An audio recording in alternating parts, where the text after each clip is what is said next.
থাকবো না। আমার জন্য দোয়া করবেন দয়া করে, আমার জন্য দোয়া করবেন। এটা কি নিবেন দয়া করে? Thank you so much. আমি অনেক খুশি হয়েছি আপনি আমার সাথে দেখা করছেন, আমার অনেক দিনের শখ ছিল। আসলে এই অনুভূতিটা অকল্পনীয় বা অবর্ণনীয়। এটা স্বপ্নের মতো মনে হলেও এটা আসলে, এটা আমার মনে হয়, আমার কাছে মনে হয় এটা আমার ফ্যামিলি স্ট্রাগলের ফল।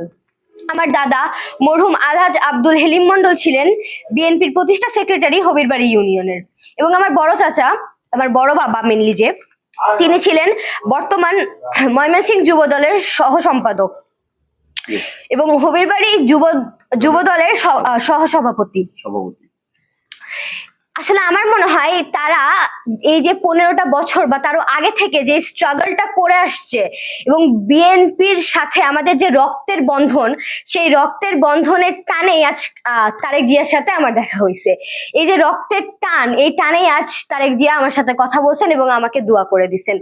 এই অনুভূতিটা প্রকাশ করার আমি ঠিক কোনো ভাষা খুঁজে পাচ্ছি না, কোনো শব্দ বা কোনো ধ্বনি খুঁজে পাচ্ছি না।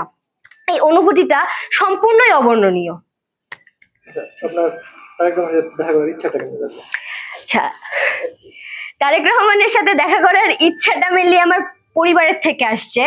তো আমি যেহেতু সম্পূর্ণই বিএনপি পরিবারের সন্তান, তো আমি ছোটবেলা থেকেই দেখে আসছি আমার বাবা, আমার দাদা, আমার চাচা সকলেই কিন্তু বিএনপির প্রতি খুবই খুবই ডেডিকেটেড,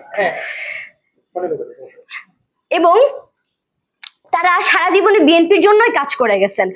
আমি জন্মের পর থেকে দেখে আসতেছি এবং আমার ইন্সপিরেশন হিসেবে তারাই কাজ করছে। আমার খুব ইচ্ছা ছিল যে আমি বেগম খালেদা জিয়ার সাথে দেখা করব, কিন্তু আল্লাহ যেহেতু তাকে পৃথিবীতে রাখে নাই, সেহেতু তার পরবর্তী তারেক রহমানই ছিল আমার সব থেকে বড় আইডল। আমার এই জীবন, আমার মনে করি আমার সব থেকে বড় অনুপ্রেরণা জাগিয়েছে হলো আমার পরিবার, এবং তারপরে জাতীয় জীবনে বলতে গেলে বেগম খালেদা জিয়া আমার সব থেকে বড় অনুপ্রেরণা। আমি চাই তার মতো হতে, এবং আমি চাই আমার পরিবারকে আরো সম্মানিত স্থানে নিয়ে যেতে।